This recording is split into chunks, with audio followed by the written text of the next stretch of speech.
time. And Osku Palermaa, the European captain, end this awful run on the final day that has seen the USA claim 6 of the 7 points on offer. He's up against Mike Fagan, the Weber Cup debutant, who was yet to win in either singles or doubles. And Palermaa rings the 10-pin in the corner. Now in the Baker, he missed this. Can ill afford to do that again. And I'm sure he won't, Wayne. He'll be pleased that you mentioned that. But it is a 10-pin, and they have been missed, as you've said. Can only be a spare to open with. But it's hard and fast, and Osku makes sure that one won't be back in a little while. Now Mike Fagan has only tasted success in the 3 Bakers so far. It's been on the end of some pretty heavy scores, including that defeat to Barrett and Moore, who shot a 289 against his and Jones 265. Must be voices in his head. Full start from Fagan, but he's stopped and regrouped. Now ready to start. The King of Swing is his nickname. That's a great shot. Certainly couldn't be any better, could it? Looked absolutely perfect from where we were. Beautiful high backswing and deep follow through. Point lead, bend at the line. So a victory for Fagan would certainly help their cause as they come near the finish line. Big split. Oh dear, haven't we seen this one before? It's the 2, the 8 and the 10-pin off a ball that's just travelling a bit too fast, a bit too wide. Doesn't get the opportunity to come back and into the pocket. He did pick up the Europeans' only point today in the doubles with Koivu. Goes for the big split but doesn't make it. It is an open frame for Osku Palermaa. And if Fagan can double up here, he will be in firm control. Wasn't a bad attempt. Well, you can see the concept behind it, couldn't you? Hard and fast. An open frame for the European captain. It is a double for Mike Fagan. Oh, what a confidence booster those 2 shots were for him. He takes an early lead. You've seen Osku Palermaa have the open. He's shot 2 strikes and, well, he's in front, and I'm sure he'll want to stay there for the next 8 frames.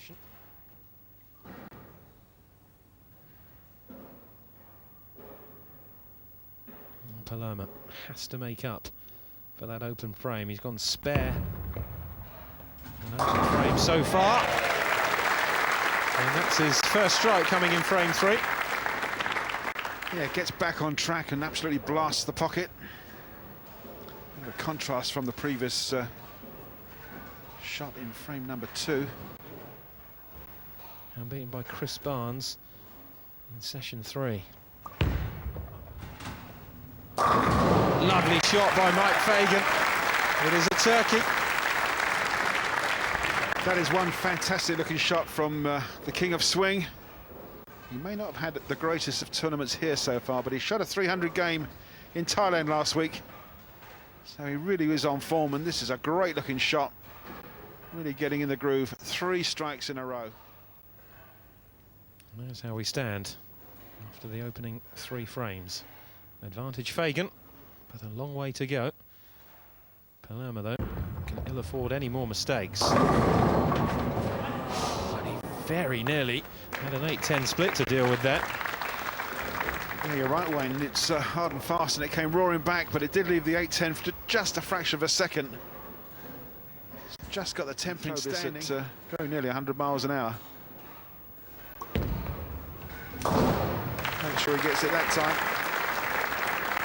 4 in a row here in frame 4.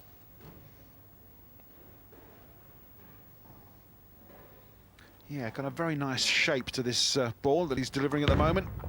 He's hit 3. He's hit 4. Absolutely fantastic. Chris Barnes and Tommy Jones love that. He's really lined up. Well, they've had some lovely new bowling lanes installed here at the Barnsley Metrodome upstairs. Mike Fagan took advantage, went up there and was practicing and practicing, as he told us earlier on. And it seems to be working for him so far. Osku Palermaa has to get back on the strike trail. Oh no, you could see that turn. Thankfully it is a makeable spare for him. Yes, a 3, 6 and a 10, and Osku, I'm afraid, is in and out of the pocket, a bit like a yo-yo. Just hasn't got going at all this weekend, has he? With such greater things, the #1 ranked European player this year. Oh, a lot of anger in that one. The 3-pin would still be flying if it wasn't encased in.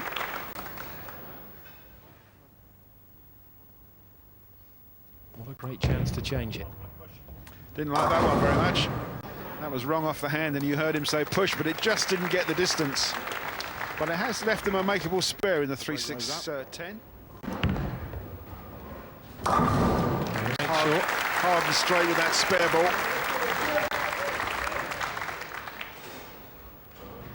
So his maximum drops to 277, but it's still a 44-pin lead. At this stage, it's frame 6 coming up, and that's the situation.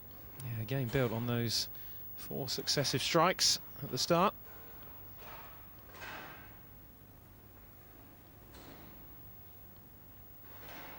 Osku needs to turn this game around in the second half. He's on 2 spares in a row. Really needs a 10 to start with. Well, that's one of them. Let's hope that's the start of a 10. He won't be rushed either.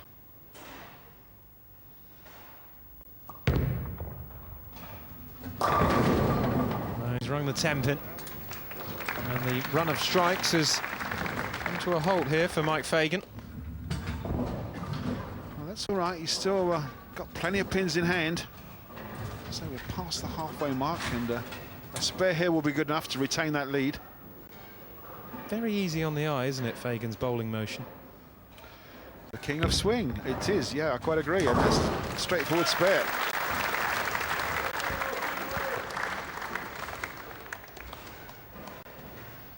Maximum drops to 266 now. And there is that swing that you were talking about, Cass. Yeah, but it's a great follow-through as well. A deep knee bend and holds. He's got the balance at the line. Osku Palermaa needs this for the double.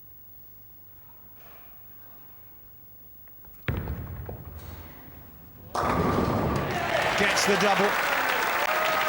Just beginning to put a bit of pressure now on Mike Fagan.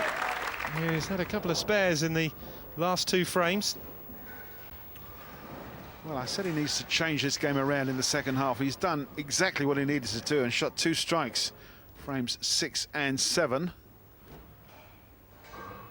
Fagan may be thinking now that, well, Osku's got lined up and he might hit me with 5 or 6 in a row. So he can't relax. He's got to bury a 10 for himself. Yeah, it's a great shot. Strike number 5 comes in frame 7 for Mike Fagan. Yeah, he was just under a bit of pressure there just for a moment, but responded in the best possible way. Way left on the approach with his feet. Throws it way right on the lane, right almost to the outside boards.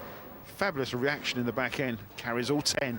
Be very unusual. Just shows how well the others would have done. Osku must carry on striking. And he certainly does answer that call with a 3rd strike in a row. Run, but I've got a strike and I'm going to double up, which he really needs to do. Otherwise his maximum will drop. Another full start for Mike Fagan. Sees the funny side of it. Not sure of the reason, but it may well be that his thumb or his fingers just moved a bit on that backswing. Got to the top of the swing and just didn't like it. Still needs, he knows he wants to double. Gets the double. Lovely shot from Mike Fagan. Right in the pocket again. Strike number 6. He's certainly answering everything that Osku's throwing at him, isn't he? Osku's hit the last 3, Mike Fagan the last 2, so he holds his lead. 33 pins. And split, he left in frame number 2. Off of a shot that was a little bit on the wild side, shall we say. Oh dear, just what he didn't want. He was looking for 4 strikes in a row, absolutely buried it in the pocket and rings a 10-pin absolutely solidly. earlier in this game and has paid the price. Could only be a spare and is. Yeah, that was really unlucky. Cover every single pin. Fagan could hit the winner here. And that's the one. It's 3 strikes in a row. And it looks very much as though Mike Fagan is going to chalk up his first win of this entire tournament. A gutter ball now. Osku is seeing the red mist rising once again. There's no need for this. Certainly not as the European captain and not on national television. Go with a bit of pride, finish your game off. Although you've been beaten, just play the game. Well, that's a spare because the first ball was in the channel. He can only make 192. We can see that the young man, the captain of Team Europe, is really upset with himself. As another point is lost to the Americans. And Tommy Jones and Chris Barnes, I think, enjoyed that in their own way. 192, I'm afraid, is not enough against the King of Swing, who's going to step up now and with glee take his last frame shot, knowing that he's won. And if he strikes out, he's going to have a massive 266. And the crowd getting behind Mike Fagan. And the American lead becomes 4 points. Well, that's the time to leave yourself a split, isn't it? When the game is done and dusted. Yes, he just lofted that one out on the lane a bit. Let it zip back. He's left a 2 in the 10, but it doesn't matter if he spares this or not. It's a 232 for the King of Swing and his first point, and a great victory for Team USA. Yes, he is, Mike, your first ever singles win in the Weber Cup. How does it feel? Big relief, big relief. You know, the pressure was kind of mounting because I kept losing matches and doubles matches, singles matches, but it feels really good to get the monkey off my back. You tweeted that you couldn't sleep. You were so excited about this Weber Cup. Do you think you almost put too much pressure on yourself? Yeah, I think, you know, once I lost the first couple matches, the pressure really started to mount, and then I kind of lost sight of, you know, what I needed to do. I went back and practiced a little bit at the lanes upstairs, got my form back, you know, and just kind of went back to basics and took it from there, and I started throwing the ball good again. Absolutely. Well, congratulations, Mike Fagan, ladies and gentlemen, with his first ever Weber Cup singles win. Absolutely delighted he is as well. The USA within touching distance. Can they finish it off? We'll find out next time. Goodbye.